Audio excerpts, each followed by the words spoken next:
धाकड़ खबर बेखौफजुमा बेबाक अंदाज।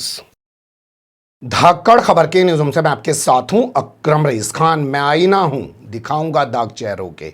जी हां, मैं आईना हूं, दिखाऊंगा दाग चेहरों के। जिसे बुरा लगे वो सामने से हट जाए। ये शेर, ये लाइनें मैंने इसलिए पढ़ी हैं क्योंकि आजकल कुछ भक्त पैदा हो गए हैं सोशल मीडिया पर, डिजिटल मीडिया पर। भाई साहब, चंद्रशेखर आजाद ने ये कह दिया है, चंद्रशेखर आजाद ने हिलाकर रख दिया है। लेकिन आज चंद्रशेखर आजाद का दोहरा चरित्र मैं आपके सामने सबूतों के साथ रखने जा रहा हूं। एक वीडियो आपको दिखाऊंगा जिसमें चंद्रशेखर आजाद अपने आप को मुसलमानों का बड़ा हिमायती दिखाने की कोशिश कर रहे हैं। कह रहे साहब, जब हिंदू कावड़ यात्रा निकालते हैं तो 10-10 दिन सड़क बंद हो जाती है। मुसलमान अगर 20 मिनट नमाज पढ़े और उस दौरान अगर सड़क बंद हो जाए तो कौन सा बड़ा जुल्म हो रहा है। और इस बात को कहने वाला देश में कोई नेता नहीं है। लेकिन जब यही चंद्रशेखर आजाद संसद भवन में बोलने के लिए पहुंचते हैं तो वहां इनकी जबान से मुसलमानों का नाम तक नहीं निकल पाता है। क्या बोला है इन्होंने वहां पर और क्यों इनकी जबान से मुसलमानों का नाम नहीं निकला, हर पहलू से आपको रूबरू कराने की कोशिश करेंगे। सबसे पहले आपको इस वीडियो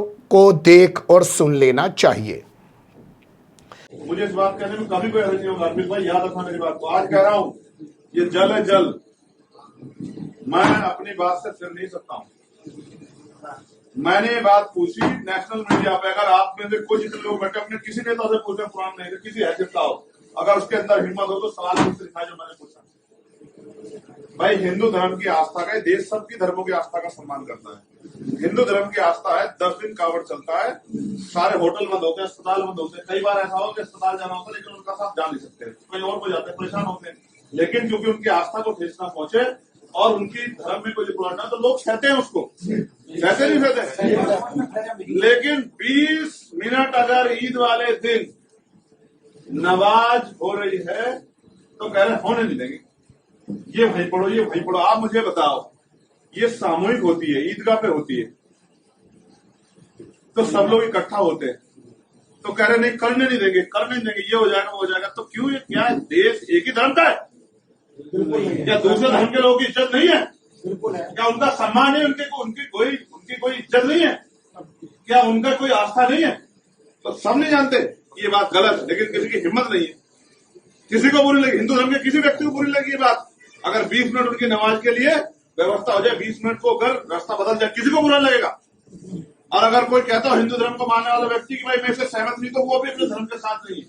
क्योंकि अगर उनका मजहब ये सिखाता हो कि किसी दूसरे को परेशान करके या उसको पीड़ा देकर खुश हो, तो ये मैं नहीं मानता इस बात को।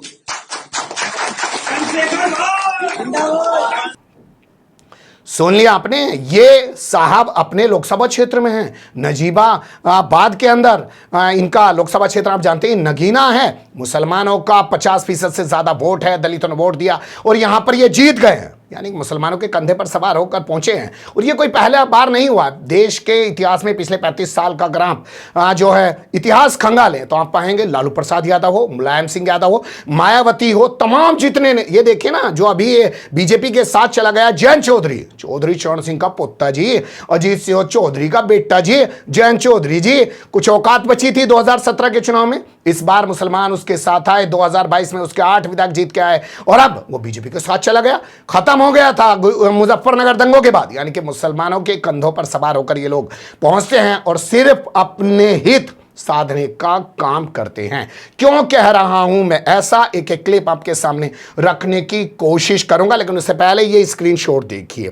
7 मिनट 55 सेकंड का ये एक वीडियो अपलोड किया गया है यूट्यूब पर संसद टीवी के, जिसमें बताया जा रहा है कि चंद्रशेखर आजाद ने राष्ट्रपति के अभिभाषण के धन्यवाद प्रस्ताव पर अपने विचार रखे हैं, अपने जो भी सोच है उनकी वो रखी है और उस दौरान उन्होंने धुआंधार तरीके से बोला है। लेकिन हमारा कहना यह है कि जैसा सड़क पर लोगों के बीच बोल रहे थे कि 20 मिनट की अजान जो है, नमाज, तमाम तरीके की बातें कर रहे थे और मैं अकेला नेता हूं जो नेशनल टीवी पे ऐसी बात कर रहा हूं, वैसा कुछ वो संसद में करते हुए नहीं दिखाई दिए। क्या कर रहे थे संसद में वो, सुन लीजिए। कह रहे हैं चमार रेजिमेंट बनना चाहिए। राष्ट्रपति जी, चीन हमें आंख दिखा रहा है और लगातार हमारे देश की सीमाओं में घुसपैठ कर रहा है। इसलिए अग्निवीर योजना को हटाकर पुनः सेना भर्ती शुरू की जाए और साथ साथ भारत की सबसे प्राचीन व बहादुर रेजिमेंट में से एक चमार रेजिमेंट को पुनः बहाल करा जाए, ऐसा भी मेरा आपसे आग्रह है। अच्छी बात है, मुझे इससे इनकार नहीं है। वो जिस समाज से आते हैं उस समाज की वो बात कर रहे हैं, बहुत अच्छी बात है। लेकिन इससे आगे जाके फिर वो इसी समाज की बात कर रहे हैं और कह रहे हैं 2018 में दिल्ली के तुगलकाबाद में जो मंदिर तोड़ दिया गया था और उसके बाद जो बवाल हुआ था उसके जो मुकदमे दर्ज हैं, दलित समाज के लोगों से मुकदमे हटने चाहिए। साथ साथ 2 अप्रैल 2018 को SC/ST के बच्चों पे बहुत बड़े पैमाने पे मुकदमे लगे थे। वो हमारी लड़ाई सही थी, ये सुप्रीम कोर्ट ने माना और बाद में सरकार ने माना। वो मुकदमे तुरंत वापस होने चाहिए। ये भी अच्छी बात है, हम इससे भी इनकार नहीं करते। लेकिन जो मुकदमे मुसलमानों के खिलाफ दर्ज हैं, जो मुकदमे मुसलमानों पर दर्ज किए जा रहे हैं, बुलडोजर चलाया जा रहा है, एनकाउंटर किया जा रहा है, ना जाने क्या क्या किया जा रहा है, उस पर भी बोलकर दिखाते हैं। लेकिन उस पर नहीं बोला जा रहा है। आगे बोलते हैं साहब हमारे मंदिर को नहीं बनाया जा रहा है। सुन लीजिए। माननीय सभापति जी, 1 मिनट चाहिए सभापति जी। राष्ट्रपति जी ने धर्म के बारे में बात की थी। राम मंदिर से पहले हमारे गुरुगढ़ तुगलकाबाद का फैसला आया था राष्ट्रपति जी, वो सभापति जी अभी तक दिल्ली में स्थित सदगुरु रविदास जी महाराज का गुरुघर नहीं बना। ऐसे हजारों मामले मुसलमानों से जुड़े हुए भी हैं और खासकर इसी उत्तर प्रदेश से, जहां से वो खुद आते हैं कि मुसलमानों के पास ऑर्डर भी हैं फिर भी मस्जिद तोड़ दी गई, मुसलमानों के पास ऑर्डर भी हैं फिर भी दरगाह को मिटा दिया गया, उसका जिक्र तक नहीं किया है। खैर जाने दीजिए, कुल मिलाकर ये हैं कि जिस समाज से आ रहे हैं उस समाज का प्रतिनिधित्व कर रहे हैं। लेकिन इसके साथ ही उन्होंने और क्या क्या किया है उसे भी आपको जानना चाहिए। कि प्राइवेट कर्मचारी सर और सरकारी भी कई जगह पे 8 से ज्यादा घंटों से काम करते हैं और उनको जो सर उचित वेतन भी नहीं मिलता, तो न्यूनतम वेतन 20,000 रुपए तय हो और 24 घंटे की ड्यूटी। उदाहरण के तौर पे यूपी पुलिस सर बहुत पूरा काम करते हैं वो लोग। वो राज्य के विषय हैं। आप यहाँ सर मैं आपके राज्य सरकार के लिए भी आपके संज्ञान में डाल रहा हूँ। विषय सर पुलिस सब जगह है सर, लेकिन सवाल ये है सर, बहुत पसीना बातें हैं, 8 घंटे की ड्यूटी और वेतन विसंगति बॉर्डर स्कीम से उनको जो बाहर किया जाए।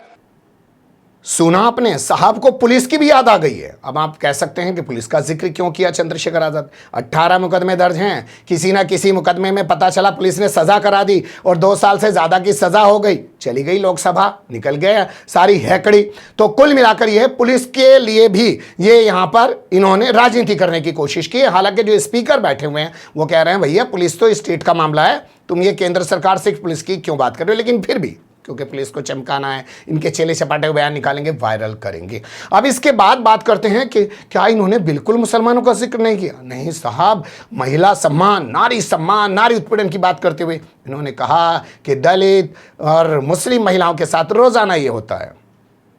1 मिनट और बोलिए। अध्यक्ष सभापति जी, नारी सम्मान की बात करने वाली सरकार, हमने मणिपुर देखा सर, हमने पहलवान बेटियों का हर्ष देखा सर, और हमने सर हाथरस की बेटी का हर्ष देखा सर, और हाथरस के परिवार को जो वादा किया था सरकार ने वो भी पूरा नहीं किया। और महिलाओं में भी स्पेशली दलित, पिछड़े और मुस्लिम वर्ग की, आदिवासी वर्ग की महिलाओं के साथ आज भी NCRB का डाटा कहता है सर जो जुल्म हो रहा है वो सहनीय नहीं है सर। सिर्फ मुस्लिम महिला का जिक्र किया, उनके साथ क्या होता है क्या नहीं होता है उसका कोई जिक्र इनके पास करने को नहीं था। साथ साथ सभापति जी अपनी बात को खत्म करते हुए मैं आपसे कहना चाहता हूं कि जितना देश दूसरों का है सर, इतना हमारा भी है। हम मरने के लिए पैदा नहीं हुए, जो चाहता है हमारी हत्या कर देता है। मूछें रखने पे, घोड़ी पे बैठने पे, मटकी छूने पे हमारी हत्या हो रही है। क्या बदला है सर 70 साल बाद भी? दलित, पिछड़े, मुसलमानों पे हिंसा नहीं रुक रही है सर। मेरा आपसे संरक्षण के साथ ये आग्रह है कि इन घटनाओं को रोका जाए और देश किसी की बपोती नहीं है। देश संविधान से चलता है सर और संविधान से चलेगा। संविधान छेड़खानी बर्दाश्त नहीं की जाएगी सर। धन्यवाद। सुन लिया, आगे याद आई तो सिर्फ इस बात के लिए याद आई कि चलो भाई औरों के जुल्म की बात कर रहे हैं, दलितों को मूछ नहीं रखने देते हैं, दलितों को घोड़े पे नहीं बैठने देते हैं, ऐसे में जिक्र कर देते हैं। साहब मुसलमानों के साथ भी ये हो रहा है। बेहतर होता कि जो दावा किया था चंद्रशेखर आजाद ने लोगों के सामने, कि साहब नेशनल मीडिया पे बोलता हूं, मीडिया पे बोलने से क्या हो गया भाई, वो हवाई तो लूट ले।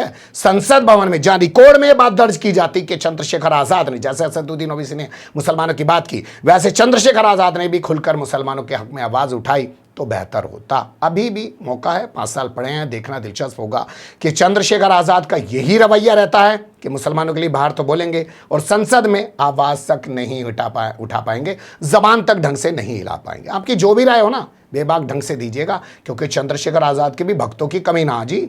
फिलहाल कमेंट्स के रूप में आप लोग अपनी राय दे सकते हैं, खबर को लाइक कर सकते हैं, चैनल को सब्सक्राइब कर सकते हैं और ज़्यादा से ज़्यादा हमारी खबरों को शेयर कर सकते हैं। फिर ऐसे ही किसी सुलगते हुए या उलझते मुद्दे लेकर मैं आपके सामने हूँगा हाजिर। फिलहाल अभी मुझे दें इजाज़त।